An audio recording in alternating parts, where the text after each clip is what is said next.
সেই দিন হেফাজত যদি রুখে না দাঁড়াতো, বাংলাদেশের লক্ষ লক্ষ মাদ্রাসার শিক্ষক, ছাত্র, আলেম, ওলামারা যদি রুখে না দাঁড়াতেন, আমার মনে হয় আজকে আমরা স্বাধীনতা পুনরুদ্ধার করতে পারতাম না।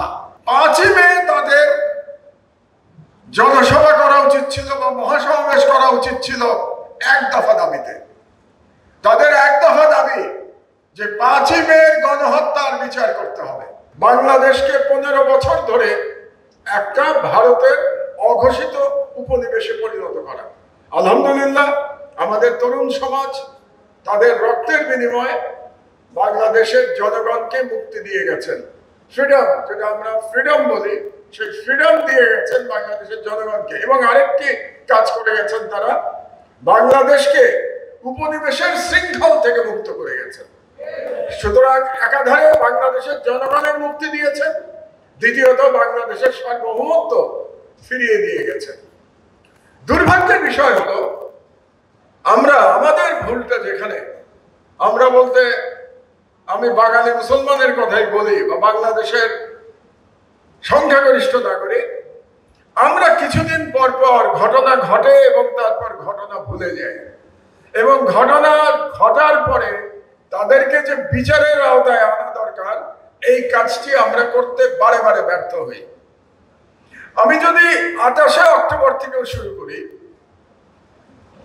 বাংলাদেশ নতুন করে স্বাধীন হয়েছে 5ই আগস্ট গত বছর, প্রায় 9 মাস চলে গেছে। আমাকে বলে 28শে অক্টোবরের গণহত্যা নিয়ে কেন ভিকটিম ফ্যামিলি এবং জামাতে ইসলাম এখন পর্যন্ত সুনির্দিষ্ট দাবি নিয়ে, বিচারের দাবি নিয়ে মাঠে নামে নাই। এর কোনো যুক্তি খুঁজে পাওয়া যাবে না। এটা গেল। এবং পরবর্তী প্রত্যেকটা গণহত্যার ব্যাপারে আপনি দেখবেন যে সেইভাবে আমরা মাঠে নামতে ব্যর্থ হয়েছি, এবং এই কারণে গণহত্যা বারে বারে সংগঠিত করেও যারা অপরাধী তারা পার পেয়ে যাচ্ছে। সর্বশেষ আমি একটু সমালোচনা করব হেফাজতে ইসলামের। 5ই আগস্ট, 5ই মে হেফাজতে ইসলামের, আমি বলবো তাদের জন্য একটা, এই সংগঠনের জন্য সব থেকে বিজয়ের দিন গেছিল 5ই মে। আপনারা ভাবছেন যে আমি গণহত্যার দিনকে বিজয় বলছি, আমি বিজয়ই বলি সেই গণহত্যাকে। বিজয় এই কারণে যে হেফাজতের তৈরি উত্থান কেন হয়েছিল? হেফাজতের উত্থান হয়েছিল বাংলাদেশের মানুষের যে ধর্মীয় স্বাধীনতা, বাঙালি মুসলমানের যে কালচার, বাঙালি মুসলমানের ধর্ম ঐতিহ্য, এটাকে রক্ষা করবার জন্য প্রধানত হেফাজতে ইসলামের উত্থান হয়েছিল। আপনারা হয়তো বলবেন রাসূল সাল্লাল্লাহু আলাইহি ওয়াসাল্লামের সম্পর্কে কটূক্তি করার জন্য হয়েছিল, এটা কারেক্ট। কিন্তু আমি যদি বৃহত্তর ভাবে বিষয়টিকে বিবেচনা করি, তাহলে কেবলমাত্র রাসূল সাল্লাল্লাহু আলাইহি ওয়াসাল্লামের অপমানের বদলা নেওয়ার জন্য হেফাজতে ইসলামের উত্থান ঘটে নাই।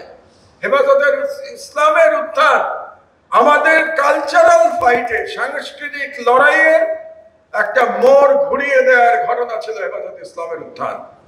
হেফাজতে ইসলামের উত্থান যদি না হতো, তাহলে আজকে বাংলাদেশে আমরা সাংস্কৃতিকভাবে পরাজিত হতাম।